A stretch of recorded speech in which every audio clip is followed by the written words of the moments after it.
감사합니다.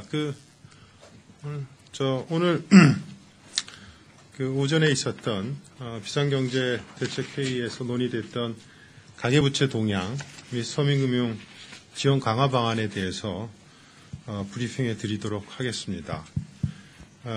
우선 배포된 자료가 있습니다. 그 배포된 자료를 중심으로 해서 좀 상세하게 설명을 드리도록 하겠습니다.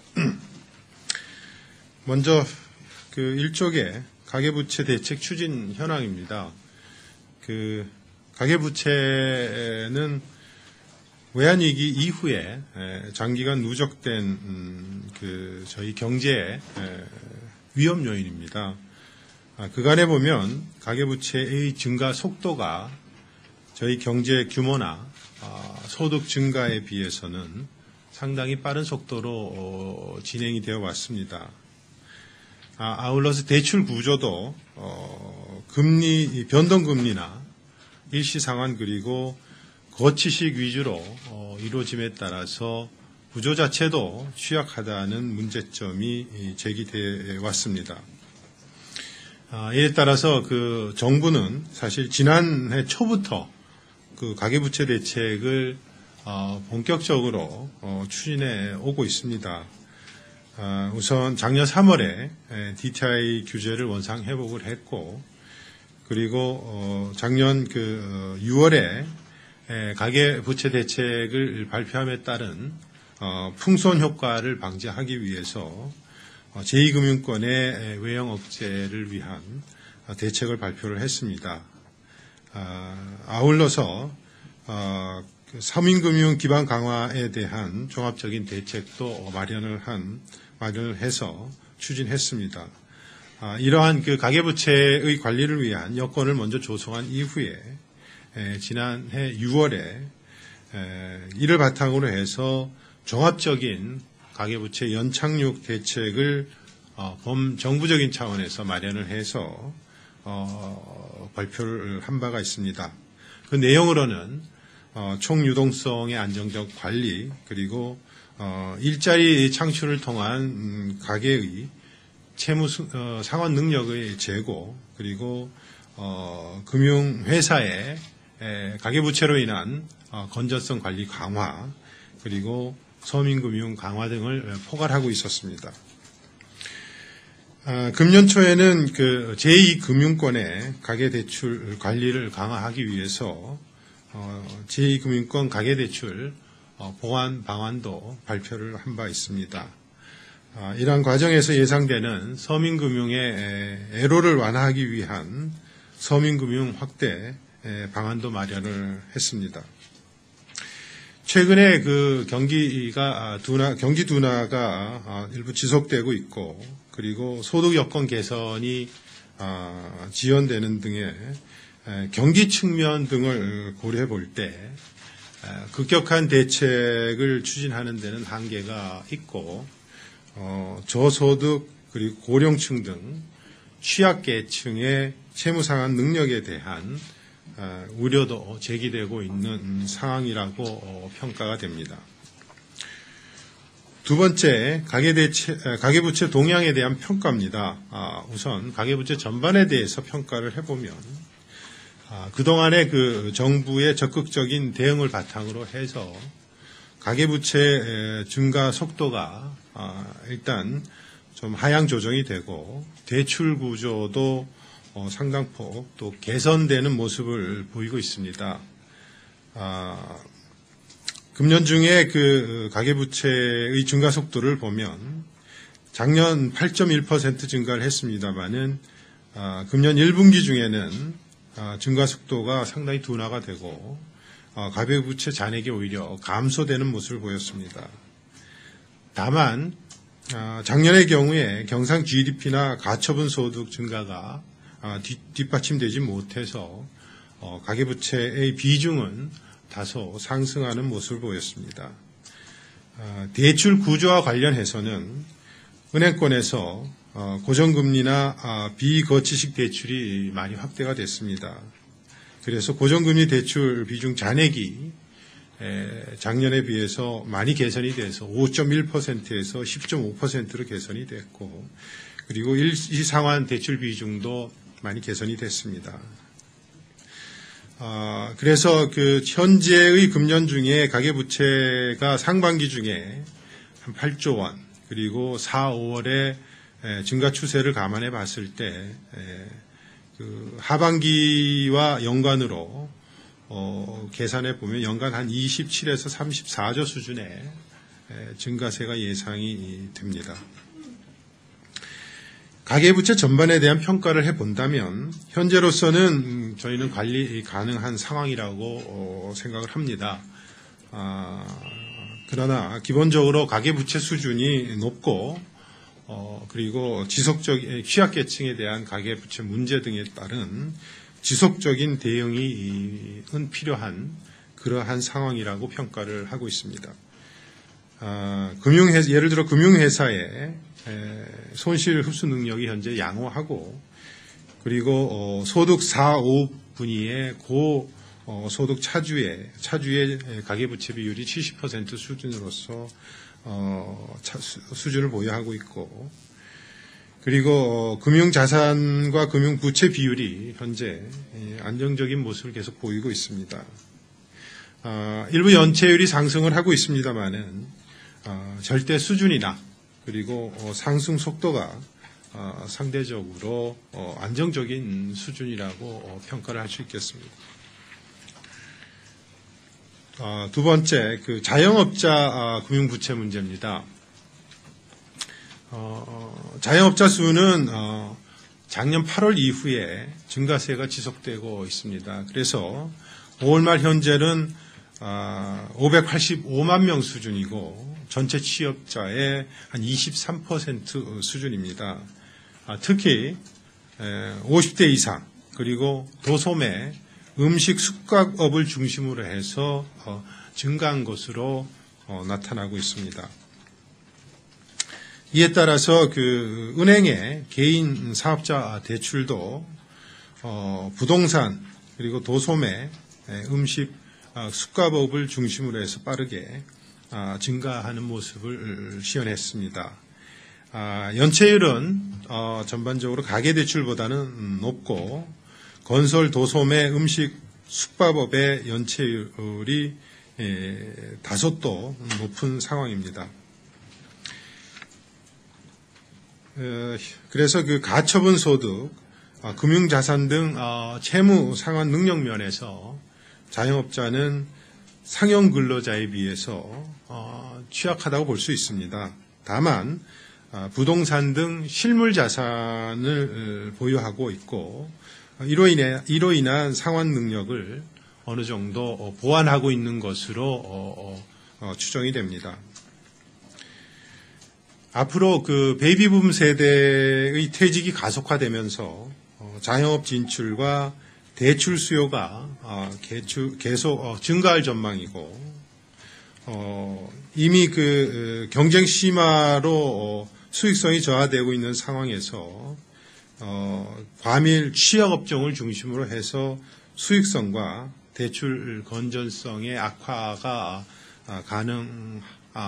가능성이 있습니다. 따라서 그 금융 측면에서 이러한 과밀 취약업종에 대한 관리를 강화할 필요가 있고 전반적으로는 역시 좋은 일자리 창출을 통해서 대응해 나가는 것이 기요한 것으로 판단이 됩니다.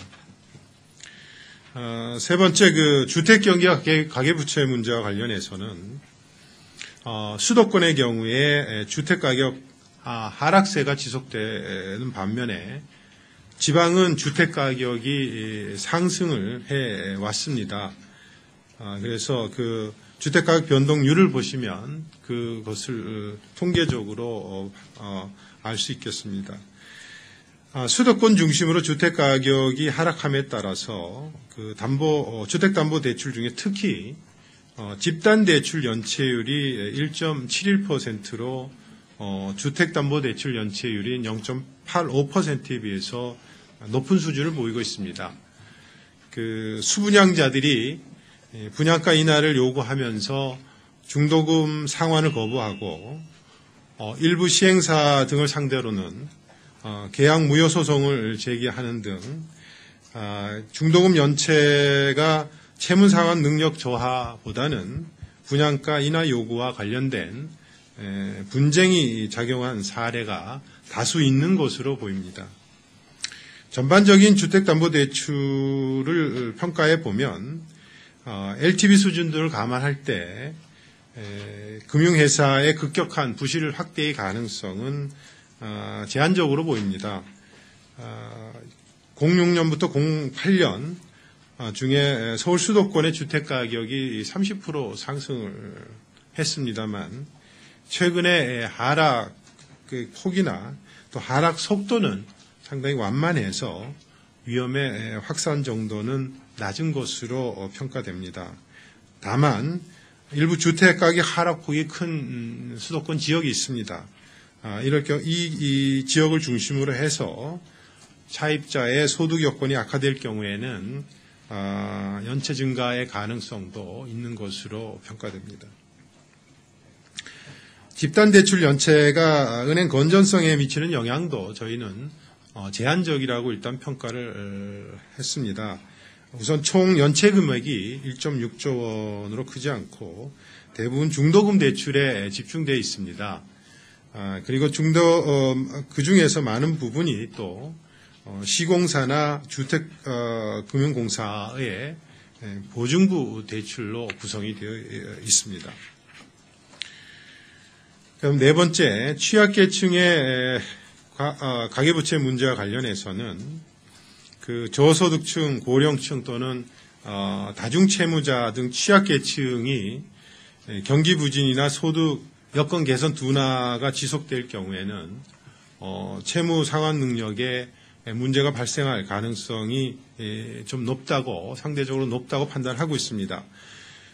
저소득층의 경우 소득 1분위는 소득 대비 부채 비율이 타 소득 분위에 비해서는 높은 수준입니다. 그래서 1분위 차주의 비중이 또한 증가하고 있고, 그리고 원리금 상환 부담도 상승하고 있는 모습입니다. 그 다음에 장년 고령층의 경우에는 50대 이상 장년 고령층의 소득 대비 부채 비율이 높고, 그리고 차주 비중도 증가하는 추세에 있습니다. 50대 이상 차주의 연체율이 상대적으로 높습니다만 부동산 등 실물자산 보유로 일정 부분 상환 여력을 보완하고 있는 것으로 판단이 됩니다. 다중채무자의 경우는 현재 다중채무자 수가 좀 계속 증가 추세에 있습니다. 다만 11년 작년에 들어서 증가세가 다소 둔화되는 모습입니다.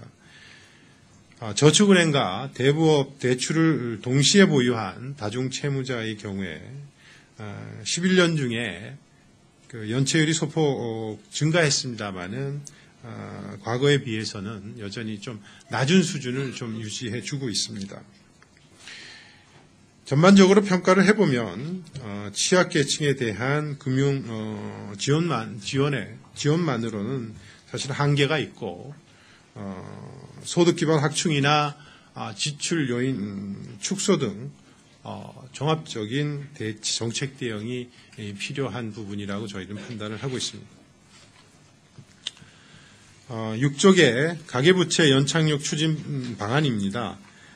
기본적으로는 6.29 가계부채 연착륙 종합대책을 통해서 마련된 범정부적인 공동대응을 지속해 나가겠습니다. 금융부문 대책으로서는 그 주택금융공사에 대한 한국은행과 정부 출자, 그리고 카바드본드 법제화 등 금융권의 장기 고정금리 대출 여건을 지속적으로 확충을 하고, 은행권 등 금융회사의 부실 채권 감축 노력을 강화하면서 대손 충당금은 최대한 적립될 수 있도록 유도해 나가겠습니다. 그리고 자영업자 경쟁력 강화를 지원하기 위해서 준비된 창업 그리고 경력을 활용하는 창업을 적극 유도를 하고, 과밀업종의 진입을 최소화하고 한계 자영업자의 전직을 적극 지원해 나가도록 하겠습니다.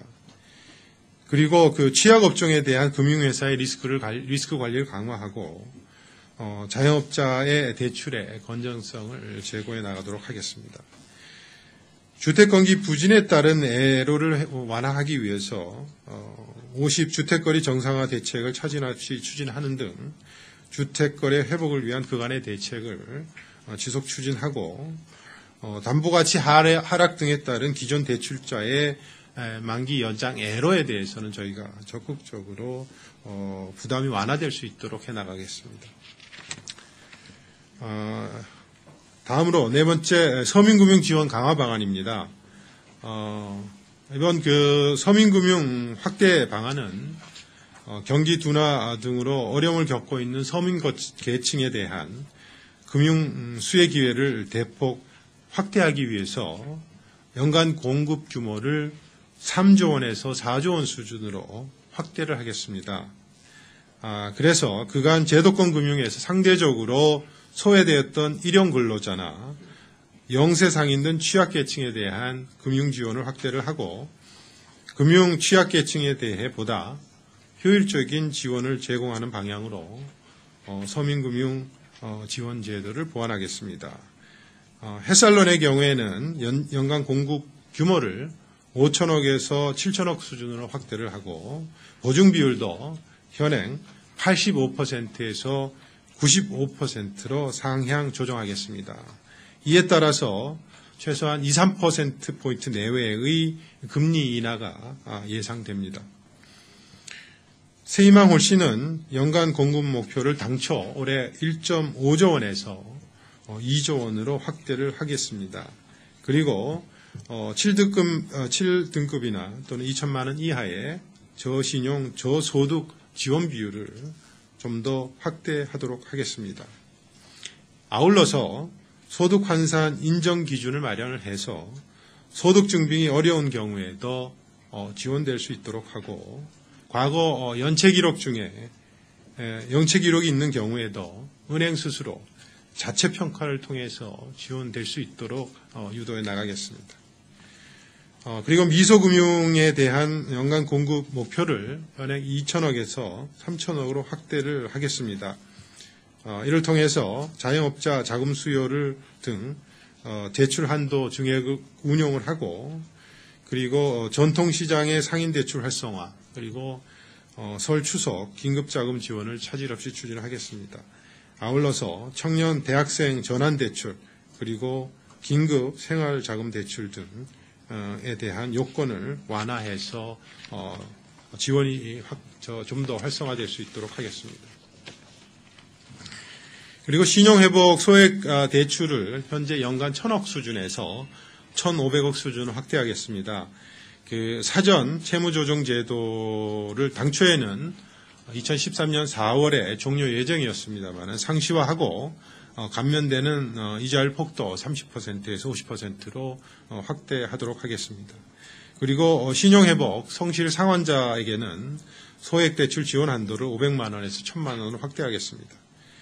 그리고 법원에 개인 회생자가 2년 이상 변제금을 정상적으로 납입하는 경우에는 이를 통한 소액대출도 지원하도록 하겠습니다. 그리고 신복기금의 연체채권 매입이나 바코드림론의 지원 규모도 지속 확대하도록 하겠습니다. 아울러서 서민금융에 대한 접근성을 확대하기 위해서 16개 서민금융 종합지원센터를 지역 서민금융의 중심 창구로 활용하는 한편 서민금융 종합 콜센터도 8월 말까지 구축하도록 하겠습니다. 은행권의 청년창업재단 지원도 확대하겠습니다. 우선 각 은행이나 보증기관의 영업장에 전담 창구를 설치를 하고 그리고 청년 창업 초기 기업에 대해서는 간접 매칭 투자 펀드를 9월 말까지 목표로 해서 출범을 시키겠습니다. 아울러 기업가 정신센터 개원을 통해서 11월까지 개원하겠습니다. 청년 창업을 지원하기 위한 창업 공간, 교육 정보, 현적 네트워크 등 제공을 추진하겠습니다. 서민의 주거 부담 완화와 재산 형성 지원을 위해서 금리 우대 보금자리론 현행의 금리는 4.4% 수준입니다만 이거를 생애 최초 주택 구입 자금 수준으로 인하를 하고 주택금융공사의 주택연금 상품의 가입 요건을 부부 모두 60세에서 주택 소유자 60세 이상으로 완화하겠습니다. 그리고 비과세 재형저축 상품을 신설해서 취약계층의 재산 형성 지원을 추진하도록 하겠습니다. 이상으로 오늘 비상경제대책회의에서 논의된 가계부채 동향 및 서민금융 지원 강화 방안에 대한 내용에 대한 상세한 브리핑을 마치고 저희 질문을 받도록 하겠습니다.